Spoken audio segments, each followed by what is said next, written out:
Good evening बंधुरा तोमरा सबाई केमन आछो। आमी चले गिয়েছিলাম মানে ফুল फैमिली आमादेर सबाई देखो आमार पुचकेटा এটা আমার দেওরের মেয়ে আমার শাশুড়ি আর আমার হাজবেন্ড সবাই মিলে চলে গিয়েছিলাম আজকে একটু খাবার দাবার খেতে, কারণ ছিল বরের জন্মদিন। তো বললাম চলো সবাই মিলে একটু খাওয়া দাওয়া করে আসি। সবসময় বাড়িতে আর একঘেয়েমি রান্না করতে ভালো লাগে না, তাই বেরিয়ে পড়লাম রেস্টুরেন্টের উদ্দেশ্যে। রেস্টুরেন্টটা ছিল ঠিক বেলেপোলের সামনে ভিভানো গ্রিল। অনেকেই নিশ্চয়ই তোমরা জানো, যারা বেলেপোলের সামনে থাকো সবাই অবশ্যই জানো। চলো সবাই মিলে চলে গেলাম। দেখো আমরা এসে এন্ট্রিও করে নিলাম। এখানের অ্যাম্বিয়েন্সটা দেখো খুব সুন্দর, আমি ভিডিও করলাম। খুব সুন্দর, কি সুন্দর বেলুন দিয়ে সাজানো। তারপর এখানে লাইটগুলো ছিল এত সুন্দর লাল, মানে রেস্টুরেন্ট মানেই হচ্ছে কম লাইট, দেখতে অপূর্ব লাগে। ওই বেশি আলোতে রেস্টুরেন্ট কোনো দিনই ভালো লাগে না। এখানকার দেখো সব ডেকোরেশনগুলো এত সুন্দর সাজানো, এত ভালো লাগছিল এখানে বলার বাইরে। আমরা কিন্তু রেগুলারলি বেসিসে কোনো যদি অকেশন হয় আমরা এখানেই একটু খাওয়া দাওয়া করতে চলে আসি। আর এখানে প্রাইসগুলো খুব রিজনেবল প্রাইসের মধ্যেই পাওয়া যায়।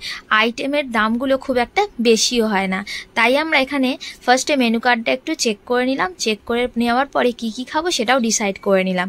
তো ডিসাইড করে নেওয়ার পর তো আমরা ভাবলাম ফার্স্টে তো কিছু একটু স্ন্যাক্স খেতে হবে, তাই তো সেই জন্য আমরা অর্ডার করে নিয়েছিলাম চিকেন পাহাড়ি কাবাব। আর সব কিছু কাবাব মোটামুটি ট্রাই হয়ে গেছে আমাদের, এই পাহাড়ি কাবাবটা ট্রাই হয়নি।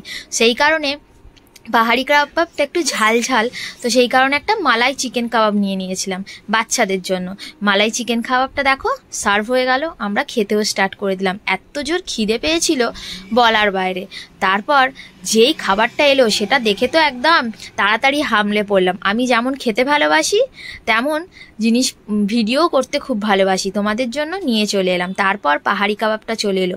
পাহাড়ি কাবাবটা খুব ঝাল ঝাল আর সুন্দর টেস্ট হয়েছিল, দারুণ খেতে হয়েছিল। আমি তো পুরো কাবাবগুলোকে 10 আউট অফ 10 দেবো, এত সুন্দর বলার বাইরে।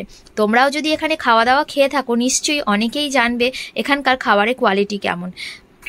তারপর চলে এলো আমরা মেন কোর্সে অর্ডার করেছিলাম mix fried rice, chilli fish আর চিকেন ভর্তা, আর তার সাথে বাটার নান। বাস এইগুলো ছিল আমাদের রাত্রের মেন কোর্স। দেখো সব কটা ছবি তুলে নিলাম, কি সুন্দর দেখতে না। খাওয়ার থেকে ছবি তুলতে আমার বেশি ভালো লাগে। আমি কিন্তু এত খেতে পছন্দ করি না, কিন্তু অল্পই খাই, কিন্তু ছবি তুলতে আমার খুব ভালো লাগে। আমার ছেলে আর এদিকে আমার দেওরের মেয়ে সবাই তো বলছে মাম্মাম তোমার ছবি তোলা হলো, তোমার ভিডিও করা হলো। তারপরেই কিন্তু খাওয়া দাওয়া স্টার্ট করে দিলাম। কেমন হয়েছে